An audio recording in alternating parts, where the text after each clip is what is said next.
Počiatky katedry náboženských štúdií nás privedú až k roku 1991. V tom čase prichádza na Vysokú školu pedagogickú v Nitre páter Jozef Oprala, Societas Jezu, kňaz, človek, učiteľ, ktorý vo svojej kňažskej službe má za sebou bohatú činnosť v tlačení a rozširovaní náboženskej literatúry, ale aj pokiaľ ide o prácu s mladými ľuďmi. Je iniciátorom tohoto pracoviska. Možno ho nazvať aj vizionárom. On dal smerovanie tomu, čo sa nazvalo ako nové pracovisko Katedra etiky a sociálnych vied.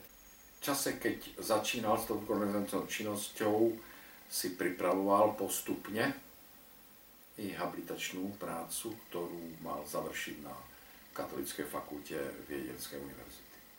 Žiaľ, jeho skon roku 1994, 4.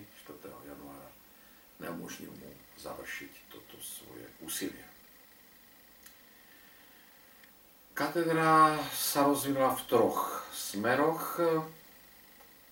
Etika ako program štúdia, etická výchova, katechetika,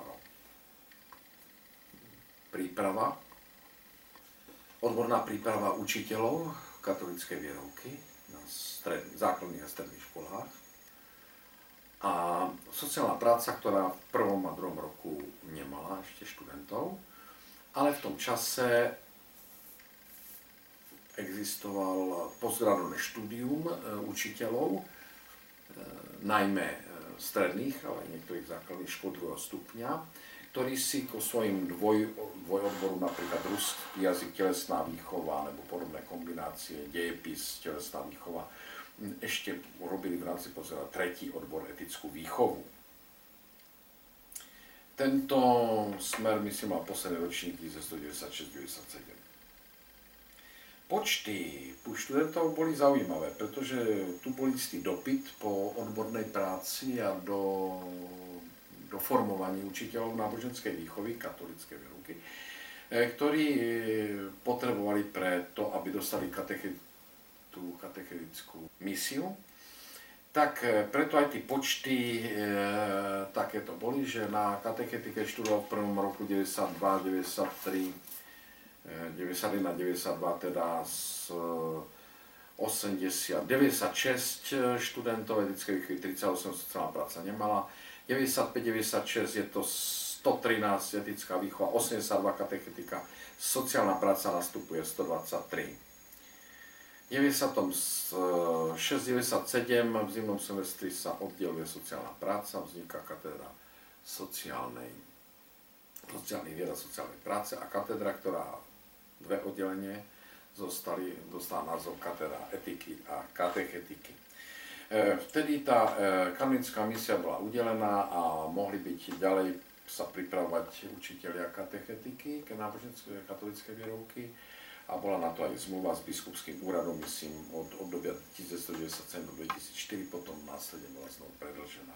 A tak sa postupne predĺžuje až do dnešných dní, už na pracovisku katedry náboženských štúdií.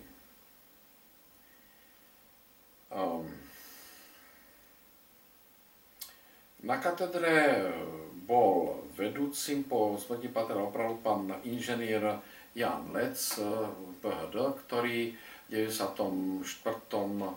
ukončil habilitáciu na Univerzite Mateja Bela v Bystrici a neskôr v 96.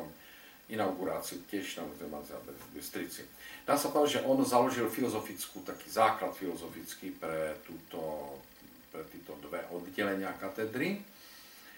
A pretože sa to študovala aj úvod do filozofie, kresťanská antropológia, filozofická antropológia, toto všetko bola iniciatíva, ale aj obsah štúdia určený inžierom, teda neskôr profesorom Lecom, ktorý je vedúcim katedry do 1997, do novembra.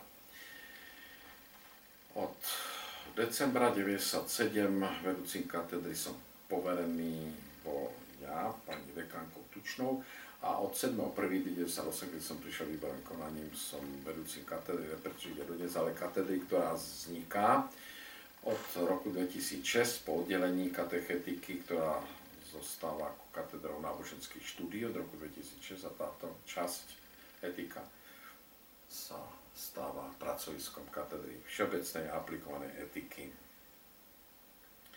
To prepojenie učiteľov tu bolo vždy, pretože tí predmety filozofické, antropológie, etiky a tak ďalej, pokiaľ sa to týkalo aj prípravy katechetikov, tak bolo vyučované učiteľmi, ktorí prevažne učili na oblasti etickej výchovy a filozofické disciplíny samozrejme. A tie náboženské to zase bolo zabezpečené celou škálou tých ľudí. Tu bolo veľa externých učiteľov, kňazov, ktoré v rámci tej zmluvy, o ktorej sme tu hovorili, poskytol biskupský úrad, Nitranský biskupský úrad. Od roku teda 2006, kedy došlo k ďalšiemu deleniu, jak som už naznačil, vzniká katedra náboženských štúdií, ktorá má program katechetiky, ďalej pokračuje. Ovšem pri vzniku Katolíckej univerzity v Ružomberku, áno, aj tie počty študentov teda primerane klesajú. A katedra pracovala na ďalšom programe misijnej práce, ktorý sa podarilo konečne odsúhlasiť v Vedeckej rade Filozofickej fakulty 2008-2009. Myslím, od roku 2010 sa toto misijná práca vyučuje. V súčasnosti sa na katedre náboženských štúdií pripravuje, myslím, ďalší program a po konferencii k 20. výročiu úmrtia pátera Opralu, ktorú sme s katedrou náboženských štúdií realizovali, katedra všeobecnej aplikovanej etiky, a nazvali sme ju Etika vo svetle pravdy. Tak v duchu toho, ako vznikla tá pôvodná katedra etiky a sociálnych vied, a podtitul boli tie základné hodnoty, ktoré charakterizovali činnosť pátera Opralu. Sloboda, hodnoty, identita, čin, pravda. K tomu sme sa opierali i o tie východiska dvoch publikácií, ktoré páter Opral dokázal vytvoriť počas svojej krátkopôsobnosti, a síce zborník prednášok Kresťanská etika a potom úvahy o etike pátera Jozefa Opralu, ktoré vyšli v nadácii pátera Jozefa Opralu po jeho smrti. Dodnes možno povedať, že sú niektoré myšlienky, ktoré sú tam uložené, inšpiratívne, pretože páter Oprala pracoval spôsobom, že prenášal tú svoju duchovnú schopnosť rozumieť horizontu času, ale aj svoju praktickú špastierskú činnosť spájať s úlohou učiteľa. Katedra náboženských štúdií už 20 rokov ponúka štúdium náboženskej výchovy v kombinácii s inými predmetmi.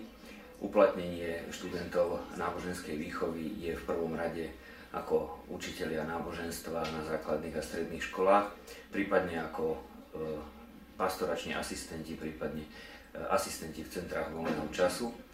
Popri náboženskej výchove už 3. rok ponúkame študijný odbor misijnej práce. Uplatnenie absolventov misijnej práce je a hlavne v zahraničných a domácich misiách a misijných dielach.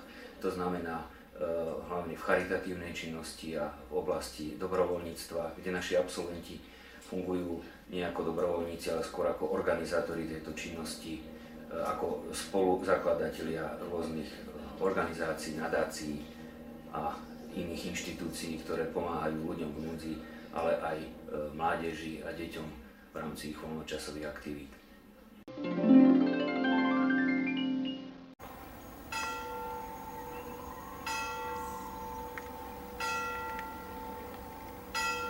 Spolupráca medzi Univerzitou Konštantína Filozofa a Nitrianskym biskupstvom sa začala pred nejakými 15-16 rokmi a pán kardinál, vtedy diecézny biskup Jan Chryzostom Korec, s prvým rektorom Univerzity Konštantína Filozofa spolupracoval už na samotnom názve univerzity. A bola to podľa slov prvého rektora, profesora Petra Libu, práve teda myšlienka pána kardinála Korca, že prečo nepomenovať Nitriansku univerzitu podľa Konštantína filozofa, podľa svätého Cyrila. Takže takto sa to nejako začalo, tá spolupráca. Potom Nitrianske biskupstvo na čele teda s pánom kardinálom podpísalo s univerzitou zmluvu o spolupráci. Táto zmluva bola predĺžená už terajším nitrianskym biskupom monsignorom Williamom Judákom, keď ju podpísal spolu s rektorom univerzity, profesorom Liborom Vozárom. Táto zmluva v podstate upravuje takú vzájomnú spoluprácu, predovšetkým na odbornej úrovni. A Nitrianske biskupstvo garantuje, že absolventi učiteľstva náboženskej výchovy budú mať aj kanonickú misiu, pokiaľ budú spĺňať všetky náležitosti, či už vedomostné, odborné, ale aj morálne. A aby to bolo tak Nitrianske biskupstvo dohliada, má akúsi gesciu nad vyučovaním teologických predmetov, čiže aj učitelia na katedre náboženských štúdií, ktorí vyučujú teologické predmety, tak majú takési dobrozdanie práve nitrianskeho biskupa. Katedra náboženských štúdií je takou nástupkyňou tej prvej katedry, ktorá bola výkladnou skriňou univerzity, pretože práve na tejto katedre sa začalo na prvom mieste na Slovensku vzdelávanie katechétov, čiže učiteľov náboženstva po roku 1989.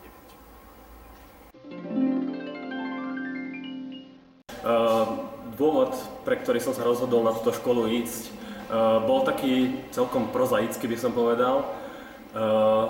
Nebol som si celkom istý po gymnáziu, že na aký smer sa vydať, ale celkom ma zaujala táto možnosť, ktorú som tuto na Univerzite Konštantína filozofa našiel, keďže aktívne sa venujem aj spevu a to náboženstvo je niečo, čo mi v živote naozaj veľmi veľa dáva, tak chcel som spraviť nejaký taký kompromis a preto som si vybral štúdium učiteľstva hudobného umenia v kombinácii s náboženskou výchovou.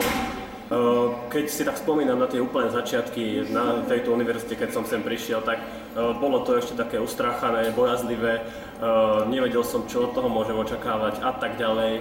A jednoducho môžem úprimne srdcom povedať, že učitelia, ktorých som tu stretol, vysoko prečili moje očakávania, tak najmä ľudským prístupom a veľmi priateľským a otvoreným, ktorý mi veľmi pomohol v tých začiatkoch a následne takisto aj počas celých tých 3 rokov v štúdiách, ktoré som tu. Ak by som sa mal vyjadriť teda ešte napríklad k predmetom na tejto katedre, tak môžem spokojne povedať, že naozaj naplnili moje očakávania. Keďže ja som taký filozofickejší typ, tak povedal by som, že veľmi tak vhodne prišli najmä tie filozofické predmety, ktoré sme v podstate počas celých 3 rokov mali postupne najprv s docentkou Blaščíkovou a neskôr aj s docentom Kondrlom, ktorí mi naozaj dali veľmi veľa a pomohli mi aj v tom takom mojom raste v utvrdzovaní sa v tejto filozofii. Jednako sme porovnávali rôzne pohľady zo sveta tej sekulárnej filozofie a takisto z tej náboženskej filozofie. A teda tieto porovnania boli veľmi prínosné a naozaj tá kresťanská filozofia je veľmi bohatá, je veľmi naplnená naozaj tým pôsobením Ducha Svätého, ktorý cez túto filozofiu vlastne vytvára názory ľudí a ovplyvňuje ich.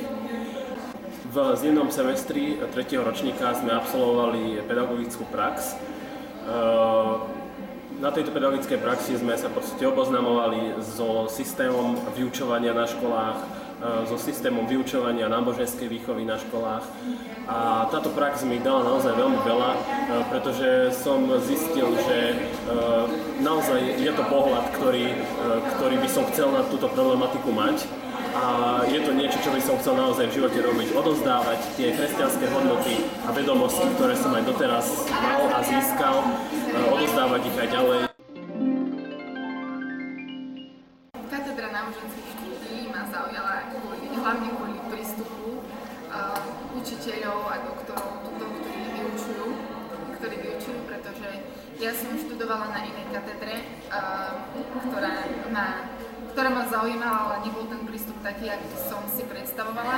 Preto som musela meniť kombináciu, vybrala som si katedru náboženských štúdií, lebo som od starších počula, že je to výborná katedra, výborné štúdium, prístup učiteľov, tak som mala jasno hneď, že čo si dám ako výmenu bývalej katedry.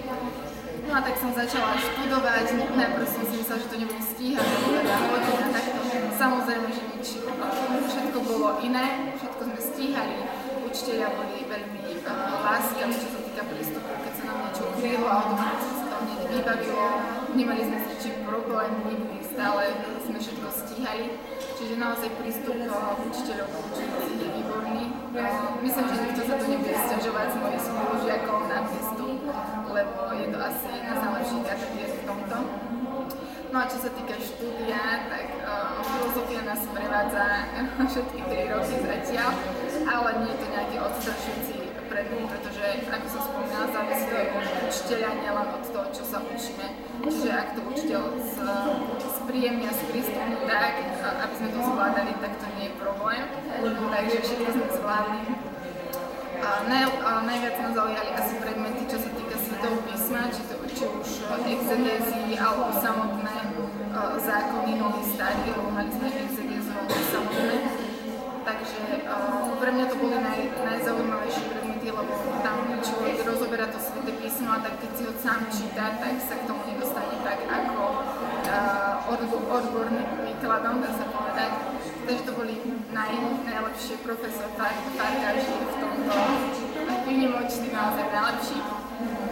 No a potom máme aj iné predmety ako dogmatika, teda nie je to ťažký predmet, ale treba sa nám učiť a samozrejme zvládne sa aj ten o Mariológii, sme tam čosi o anieloch, takže myslím, že je to tiež dosť zaujímavé dozvedieť sa niečo o tom viac.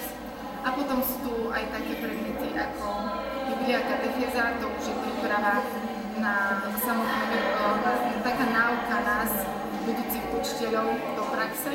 Čiže učíme sa, ako si zostrojiť nejakú hodinu, ktorú budeme potom realizovať. Ja popri štúdiu misijnej práce vykonávam dobrovoľnícku činnosť v diecéznej charite v Nitre. Je to práca určená pre ľudí bez domu. Moja služba v tomto zariadení spočíva v tom, že od 19. do 20. hodiny im podávame večere. Okrem toho sa snažíme o osobný rozhovor s týmito ľuďmi, kde im ponúkame najmä vieru a nádej, ktorú potrebujú pre lepší život a lepšiu budúcnosť. Tu máme na pamäti slova Mariana Kufu, ktorý hovorí, že tam, kde končí nádej, začína peklo. Dôvody, pre ktoré sa títo ľudia ocitli na ulici, sú rôznorodé. Niektorí si túto situáciu zapríčinili sami, iní sa v nej ocitli bez vlastného zavinenia. My sa snažíme týchto ľudí neodsudzovať, ale vhodnými spôsobmi im ukazujeme ich pravú realitu života, v ktorej sa nachádzajú, a tak ich privádzame na cestu pokánia. V rámci môjho voľného času sa venujem najmä rómskej skupine, najmä deťom na Orechovom dvore, ktoré je tu ďaleko Nitry. A štúdium misijnej práce mi asi veľmi pomohlo v tom sklbiť tie teologické predmety a sociálne predmety a viac sa približiť tejto skupine detí, mládeži. Tam venujeme sa im či vyučovaním, doučovaním, ich písaním si domácich úloh po škole alebo rôzne voľnočasové aktivity. Proste snažíme sa im ukázať, že existuje aj iný svet ako ten, ktorý oni prežívajú v tom svojom gete, v tej uzavretosti, bez akýchkoľvek morálnych hodnot, že človek má aj naviac. Snažíme sa ich v tom pozbudiť, vyzdvihnúť.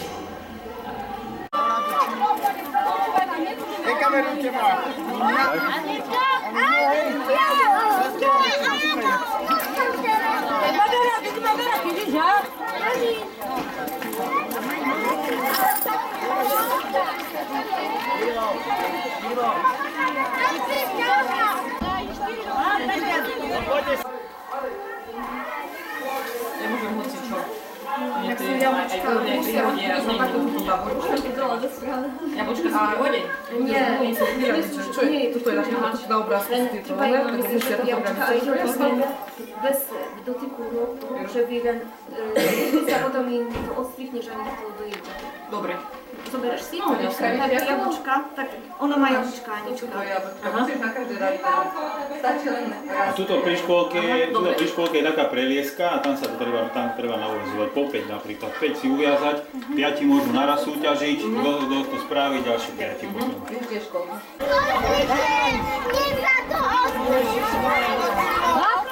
To žije. Všetci musia byť tam zapíska.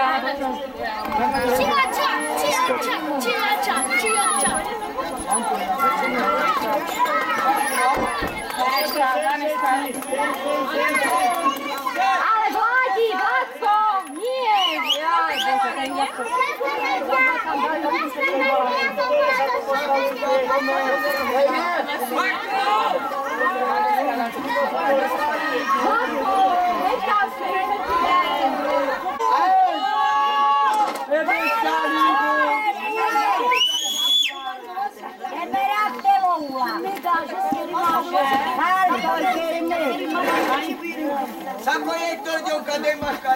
Malinka, šutbeleskej sa kamerolile.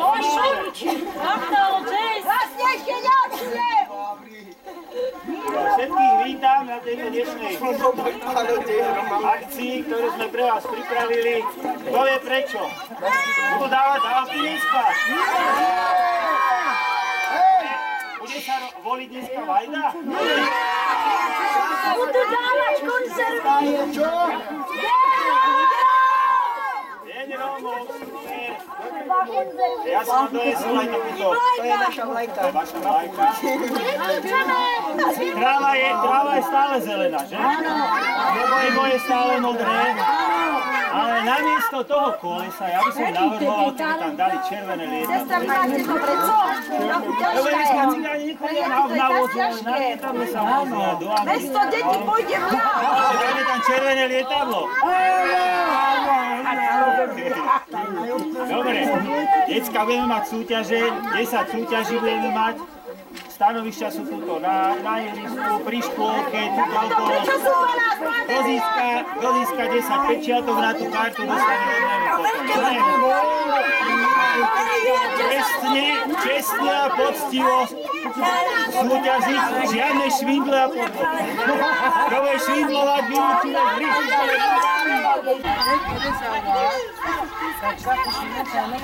No počkaj, sa vyskúšaj, maminka. Dobre, Vaneska, a rovno, poď rovno. Daj si rovno ako. Dajte, No poďte sa, ako mi chytáš. No počkaj, no tak tu máš. Dobre, Vaneska, no tak nemá. Tak poďte skúšať ešte.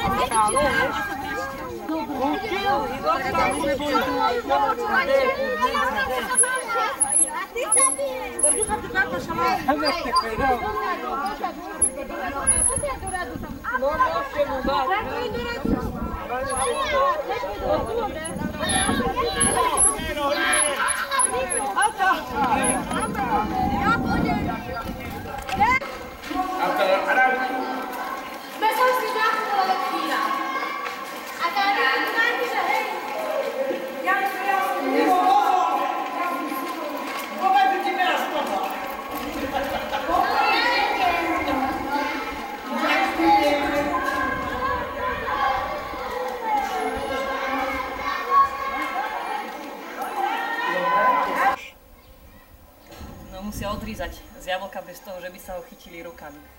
A keď sa im to podarí, tak dostanú pečiatku do toho papierika, ktorý si so sebou nosia. A odrizneš z neho. Musíš. Idem súťažiť s tebou, že kto bude skôr, dobre? Nie. A môžem súťažiť s tebou? Pripraviť sa.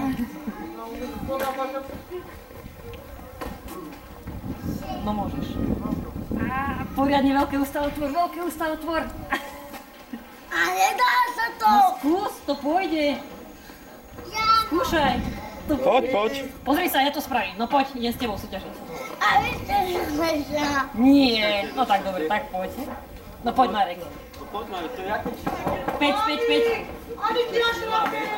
No 5 nemáte. No. Veľké ústa Marek, poriadne veľké ústa. Leža. Poťahni si ho tak dole a ako sa to číta. Dáme za báro, ideme. Vidíte? Áno. SBS-kari. Vy ste koľky? Aj SBS-kari? Áno. Dobre, gratulujem Marek. Poď, ja sa posaď, tak.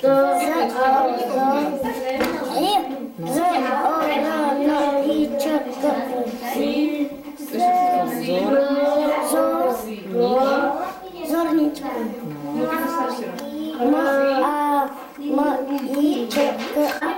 Ukazuj si.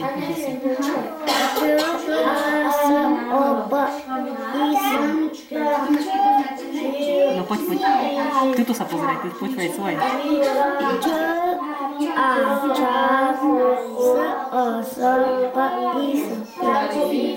A spolu? Poď, časopis. Vieš, čo je časopis? Nevieš, to sú také noviny, časopis. Sú noviny a časopis potom.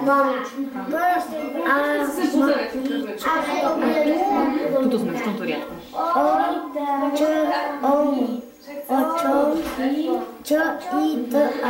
Čítaj. Manička. Super. Ešte na druhej strane máme? Tak misijná práca pre mňa osobne znamená vlastne pomáhať a evangelizovať a prinášať Krista ľuďom. Týmto deťom alebo takýmto chudobným, oni možno do toho kostola ani tak nechodívajú, nemajú také teoretické znalosti o tom, tak naozaj môžu takým osobným kontaktom prísť k ním a stráviť s ním nejaký ten čas. Nemusíme ani priamo hovoriť o tom Kristovi, ale to, že sme s ním a robiť niečo dobré, tak možno cez to nejak postupne sa k ním dostať. A tí deti sú úžasné v tom, že oni majú fakt takú tú detskú úprimnosť v sebe, že keď vás príjmú, tak to nie je len také falošné, že áno, zo slušnosti nás vychovali tých ľudí príjmať, ale je to také, že je to naozaj od nich také úprimné. A je takú radosť úprimnú. A máme také heslo, že radosť rozdávaním rastie. A že čím viac my dáme tú lásku a tú radosť tým deťom, tým viac sa nám to tak vráti. Aj tie deti, keď ich objímeme, tak oni prídu za nami, objímu nás, povedia, že nás majú radi a že nás tak príjmu medzi seba. Že aj to fyzické vyčerpanie sa to stojí. Ale začal by som teda tým, čo ma viedlo študovať túto na UKF-ke, misijnú prácu. Tak asi taký najhlavnejší dôvod brali bez primatiek. Som sa rozhodol ísť k tomu, že aj blízko to je, ale aj teda som počul, že to je dobré. Mňa misijná práca zaujíma hlavne z toho dôvodu, že som ako dobrovoľník v jednej neziskovej organizácii v našom centre Kozárovcia, kde pracujem s deťmi a chcel som vlastne týmto smerom sa aj ďalej uberať, ale chcel som sa zamerať aj teda na tie teologické a sociálne predmety. Keď som prišiel sem, tak prvé dojmy boli také, že prísni učitelia, ale vyučujúci, ale to sa zmenilo. Učitelia sú úplne perfektní, vychádzajú v ústrety, dá sa s nimi pokecať na hociakú tému, ale aj dobre rozprávajú tomu, čo vlastne prednášajú. Také predmety, ktoré by som tak možno najviac spomenul, ktoré ma tu na misijnej práci bavia, je taká kresťanské myslenie.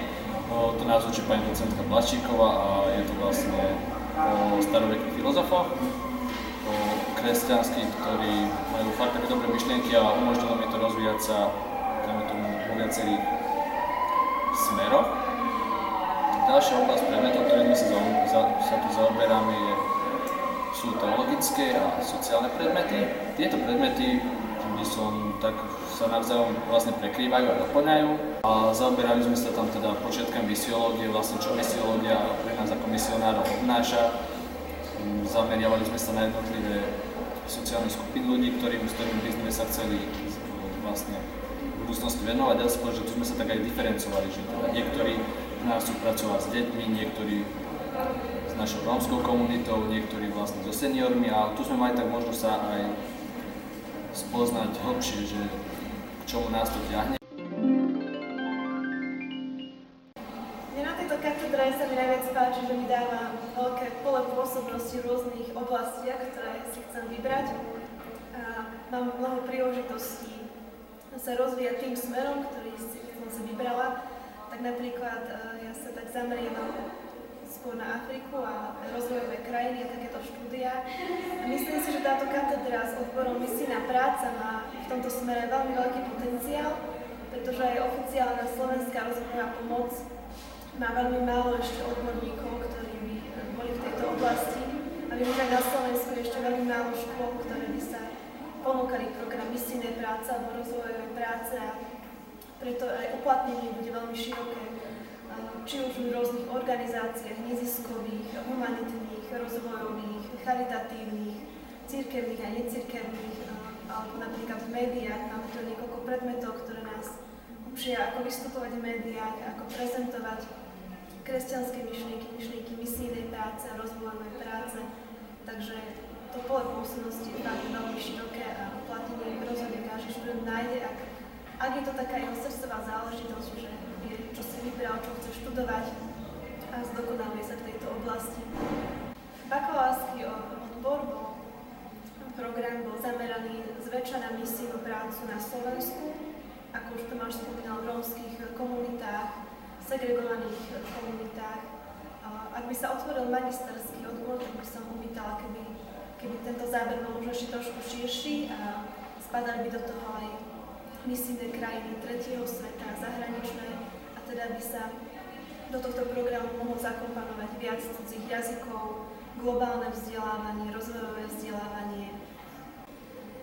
Katedra spolupráce s Univerzitným pastoračným centrom v Nitre poskytuje tiež mnohé možnosti duchovného vyžitia na univerzite, či už sú to študentské sväté omše, rôzne duchovné obnovy, aktivity ako napríklad koledovanie v hospíci, výstup na zobor, športové, turistické, rôzne zapájenie sa do aktivít, či už sú to zbory, kapela univerzitná, filmovice a podobné kluby.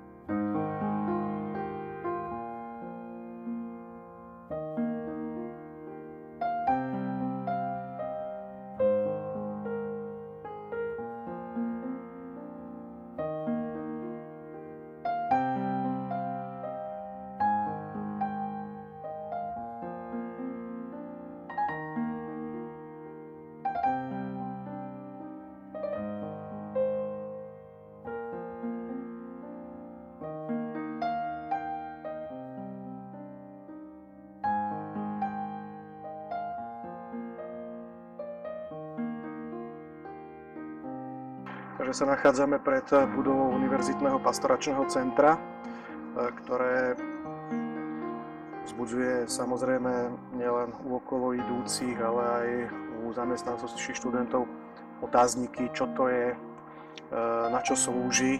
Takže už len z názvu môžeme tak veľmi správne vydedukovať, že je univerzitné, čiže týmto cieľovou skupinou sú zamestnanci a zvlášť študenti univerzity.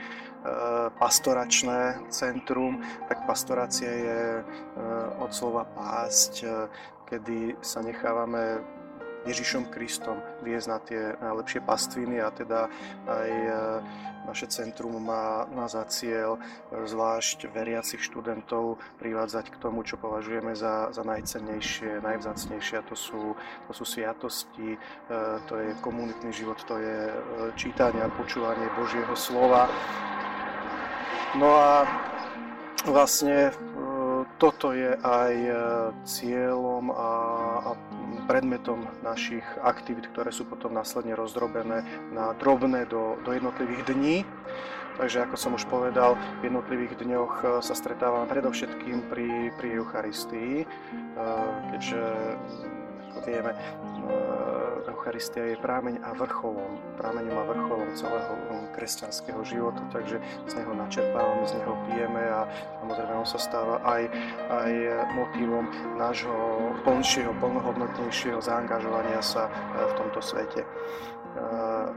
Následne sú to iné, aj menej pravidelné stretnutia, predovšetkým organizované pre študentov, tých najrozličnejších úrovní viery by sme mohli povedať, od tých, ktorí sú hľadajúci, až po tých, ktorých život viery je veľmi, veľmi rozvinutý, veľmi bohatý a pre všetkých je tu istá ponuka. Pre prvákov zvyčajne začíname hneď v septembri spoločnou víkendovou akciou, duchovnou obnovou, kde predostrieme niektoré základné pravdy kresťanského života, zoznamíme sa s mestom, potom nasledujú iné duchovné obnovy také jednodňové alebo alebo dvojvečerové, kde pozveme vždy nejakého veľmi zaujímavého hostia, či domáceho alebo zo zahraničia. Určite veľmi dôležité sú aj stredňajšie sväté omše, ktoré vlastne nadväzujú na tradíciu študentských stretávaní sa ešte za čias komunizmu a my môžeme povedať, že toto Univerzitné pastoračné centrum naozaj sa napája, rozvíja túto tradíciu starostlivosti cirkvi o univerzitnú mládež a vlastne o celú univerzitnú akademickú obec. Samozrejme sú tu mnohé aj nepravidelné akcie, nielen duchovné, ale aj takého kultúrneho a športového rázu. Môžem spomenúť nedávne stretnutie, ktoré bolo retro party. Tiež cieľom je spoločne sa zabaviť, potešiť v takom možno inom duchu, ako to ponúkajú diskotéky v meste. Veľkou akciou, takou reprezentačnou je ples Univerzitného pastoračného centra, ktorý už má dlhú tradíciu, býva zvyčajne krátko pred začiatkom adventného obdobia.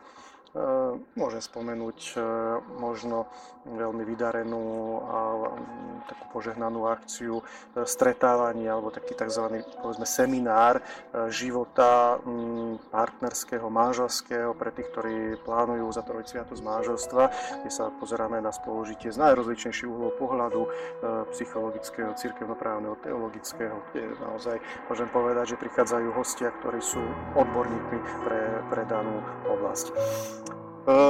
Zastrešuje toto centrum tak nejak duchovne osoba Paula Straussa. Je veľmi známy, nie je potrebné veľa o ňom hovoriť, ale rád by som pripomenul dôvody, pre ktoré bol vybratý ako patrón tohto spoločenstva, môžem aj povedať. Je to preto, že jeho život je veľmi silným príbehom hľadania a obrátenia zo židovstva na kresťanstvo. Zároveň je to človek vysokej kultúry, pretože spája v sebe aj hlbokú duchovnosť, ale zároveň aj umelecké cítenie, keďže bol aj hudobník, bol zároveň veľký literát a zároveň bol veľmi obľúbeným lekárom, na ktorého si Nitrančania ešte dodnes pamätajú ako na niekoho, kto keď vstúpil do miestnosti, tak ako keby zo sebou priniesol nejaké svetlo žiaru slnka, čo je veľmi, veľmi, veľmi sympatický opis alebo svedectvo toho, že naozaj bol človekom, ktorý patril tomu Božiemu svetu, hoci žil s veľkou chuťou aj v tomto svete. Takže pre toto a pre mnoho ďalšieho je určite vhodným vzorom pre nás, pre akademickú mládež. Rád by som spomenul aj Čajovice, je to taký terminus technicus na stretnutie, ktoré býva po stredňajších svätých homšiach za účelom hlbšie sa spoznať, vytvoriť nové vzťahy, kde sa pripraví vždy nejaký dobrý čaj, možno niekedy exotický, s komentárom a s nejakým malým pohostením. Je veľmi žiaduce, aby sme popri duchovných stretnutiach organizovali aj takéto menej formálne stretnutia, ktorých cieľom je naozaj cítiť, že tvoríme jednu rodinu, do ktorej som bol rád, keby naozaj patrilo čo najviac študentov a aby láska rozdávaním mohla rásť, pretože každý jeden človek prinesie do spoločenstva niečo veľmi originálne, osobné a obohacujúce, čo je následne požehnaním pre nás všetkých. Veľmi milou akciou, ktorá priniesla veľa radostí účastníkom, bola aj účasť na mestských misiách, ktoré prebehli uplynulý rok. Mestské misie sú vlastne aktivitou, ktorý cieľom je osloviť možno neoslovených a prehlbiť vieru tých, ktorí ju už majú. Tento alebo uplynulý rok sa tieto misie robili iným spôsobom, trvali 2 týždne a v prvej fáze, zvlášť v prvej fáze sme mali účasť ako rodina Univerzitného pastoračného centra, ktoré cieľom je oslovovať ľudí na uliciach. Tých možností bolo niekoľko, ktoré bolo možné použiť. My sme si vybrali jeden prostriedok, ktorým je modlitba, stretnutie s človekom, ktorému chceme odovzdať jednu modlitbu. Je to modlitba k Ježišovi Kristovi za dar Ducha Svätého. Modlitba, ktorá tvorí súčasť tohto obrazu. Je to obraz Matky všetkých národov, ktorý má veľmi peknú tradíciu, veľmi peknú symboliku a veľmi dôležité posolstvo. Je to posolstvo pokoja pre všetky národy. V tej modlitbe čítame, že Pane Ježišu Kriste, Syn Otca, zošli teraz na zem svojho ducha, daj nech Duch Svätý prebýva v srdciach všetkých národov, aby boli uchránené od skázy, nešťastia a vojny. Sme si vedomi toho, že je to Boží duch, ktorý môže uchrániť aj naše spoločenstvo, aj spoločenstvo mladých od skázy, nešťastia a vojny, o ktorých nie je potrebné hovoriť, zvlášť v tejto veľmi, veľmi napätej dobe. A práve odovzdávaním tohto posolstva pokoja sme kontaktovali ľudí na misiách a mnohí zažili veľmi veľa pekných stretnutí, o ktorých potom následne nám aj vyrozprávali.